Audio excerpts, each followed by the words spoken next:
Have y'all seen this video of this young lady who was made by the pastor to go before the congregation in the church and beg for forgiveness because she got pregnant?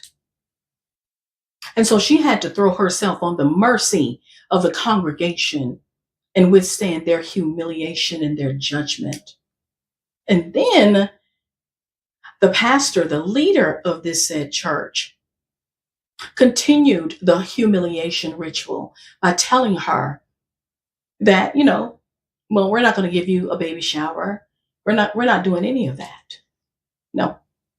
So if you've been with me for a minute now, you hear me talk about being a bag lady and how when we face trauma and pain and heavy stuff in our lives, if we don't get to a place where we can go inside and address that experience and heal it and not stop there, but to actually integrate that lost part of our soul, that part that we think has so much guilt, so much shame, so much hurt and ridicule, typically by our self-sabotaging words, and also the words that come out of other people's mouths.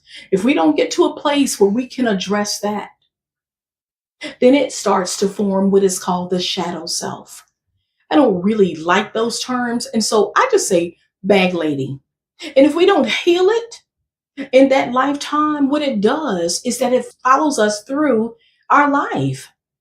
And it triggers us every time we confront that or we think about it or somebody says something slick out of their mouths to take us all the way back to when that happened in our lives.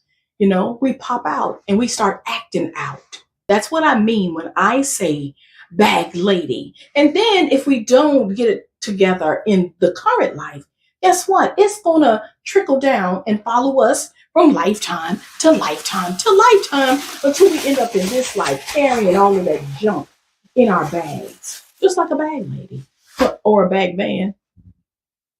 Take a look at this video right here.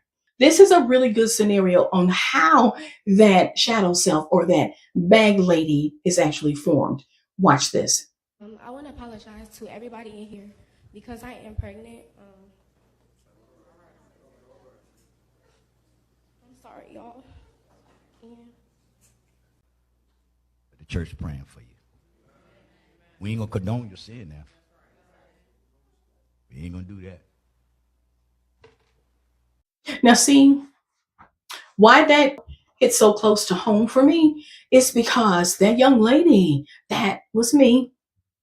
That was my mother. And when it happened to her in the church, no, she didn't have to go in front of the church. But you can bet your bottom dollar the members of the church talked about her so bad that she had to do things to try to keep her secret. I'm the secret. I'm the secret. And then going down the line, it happens to me too. And now I'm reflecting off of all of the things that my mother went through. I don't want to go through that.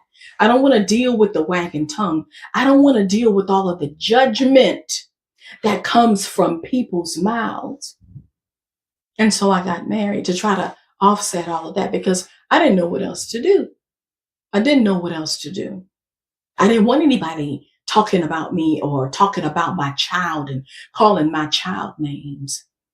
You wouldn't think that you would find that in a place of forgiveness and, love and all of those things that is purported to be.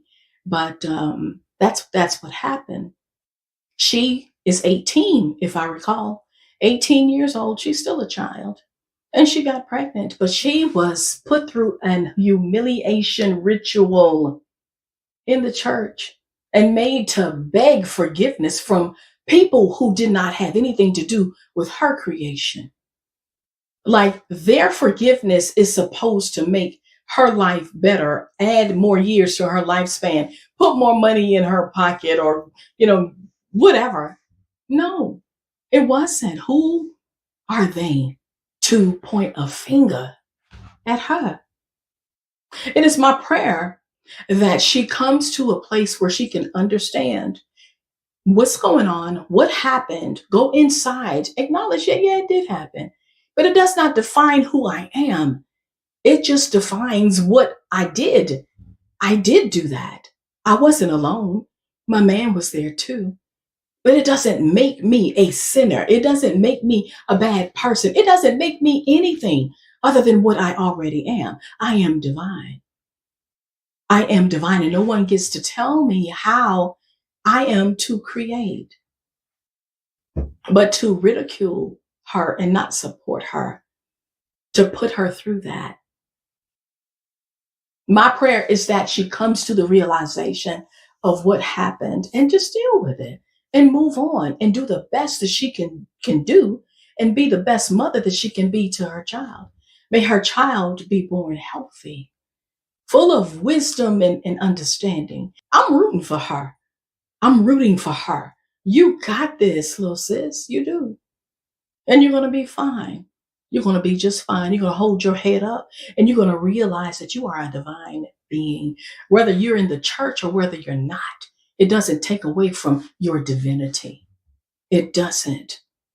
There is no judgment.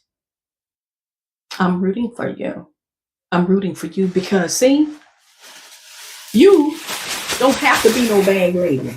You don't have to be dragging that all throughout your adult years. You don't have to. There is no judgment, only love here. I am so, oh man, I'm telling you, this, when is it going to stop, y'all? All of y'all who point your fingers at this girl. I mean, really? And the judgment, oh my goodness, the judgment. It has happened to most of us. Most of us. So when it happens to the least of us, it happens to all of us. All of us. Some people just don't want to own their pain. They don't want to own their stuff. It happened and it happened. We're going to learn from that experience and we're going to be wiser going forward. That's just what it is. That's why we're here. And for those that are casting judgment on her, how do you know what her life path is? What do you know about her soul's journey? You didn't create her. Were you there when she was formed in her mother's womb? Were you? Our bag lady days are over. It stops now. It stops right now. Like I tell y'all all the time, pack light and we'll talk.